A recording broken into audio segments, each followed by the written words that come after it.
on. Here we go.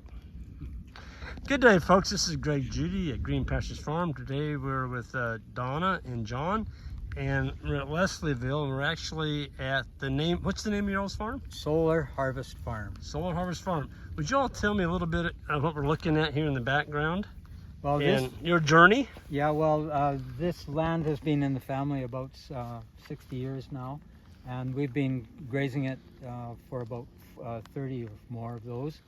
This field here got seeded to a crop called meadow foxtail. It's a grass that some would think looks like Timothy, but it's very invasive, and it has dominated all of the lowland on our farm, and this field is pretty low, and so it's pretty well, a large percentage of this is meadow foxtail.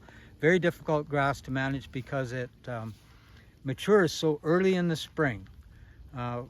We have a holiday called May 24 long weekend here, and it's always going ahead by May 24.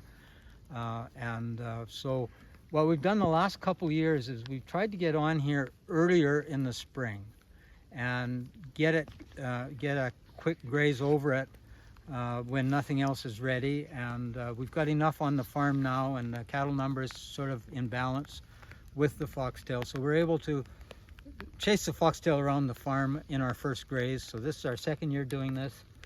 What you see here are the cattle back for their second pass on this field. So there's a lot of heifers out there. How many do you have in there? There's one short of 300 head in this group. Okay. Yeah. Yeah. Well, you said your secret, so really makes it easier for your grazing, is your water placement. Y'all have invested some time and money and put some water out here. Yes, 1996 we started. We put out some above ground water lines. They're all 1 inch, but they're under pressure. Yep. We have a pressure system that pushes the water out at 40 or 50 pounds per inch.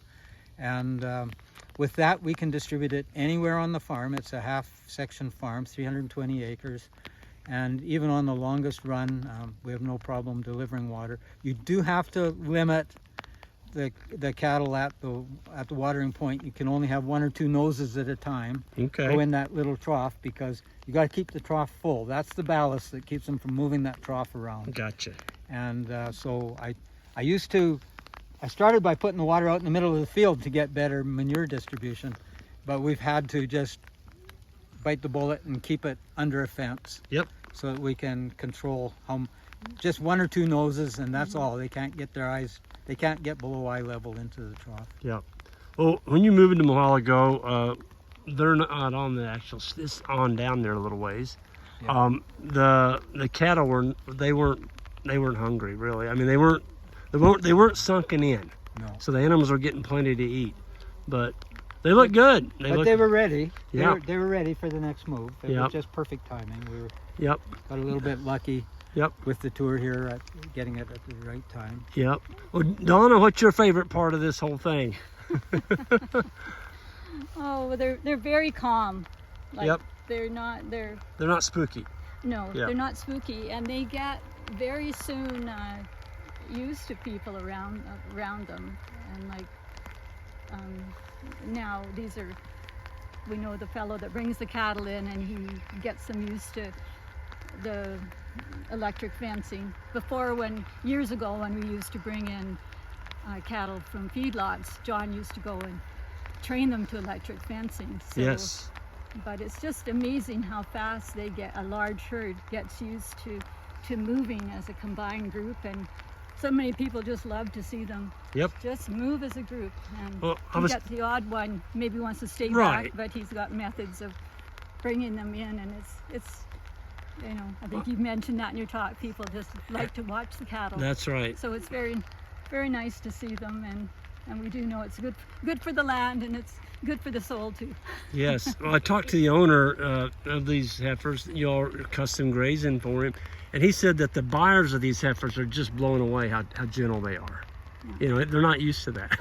Yeah. And that makes them easier to sell, and he has repeat customers. Yeah. So. And we do have a farm dog that is with John, and she's in retirement now. She's 14 and has health problems, but you know, she just trails along, and John on his bicycle with them and stuff, moving them when we have to have a quarter kitty corner from this half section now. Right. And you know, she just follows them. She doesn't even bark now, you know, she just follows them. I mean, she's getting so old, we've got to pick her up at the back end to put her in the car to bring her over here and stuff. But yeah. Well, it's neat to see. I just want to compliment you both on such a beautiful farm, a really nice set of cattle. I can tell you're doing a good job of grazing. You're putting a lot of good carbon on the land. The animals are getting some good stocking density, you know, trampling energy in that soil out there. And Shorty, a while ago, dug out some soil samples, and that was the pudding right there. I wasn't able to be there. Yeah, the proof was part of it. The proof is in the pudding. It was really, really high quality soil, and there was a lot going on in that soil. So, my congratulations to you both. Well, that's changed a lot from when the farm was pretty well mined when we moved here. Yeah. And we had lots of issues. Couldn't do what had been doing, you know, trying to make hay and stuff like that. So it's worked out well. Yep.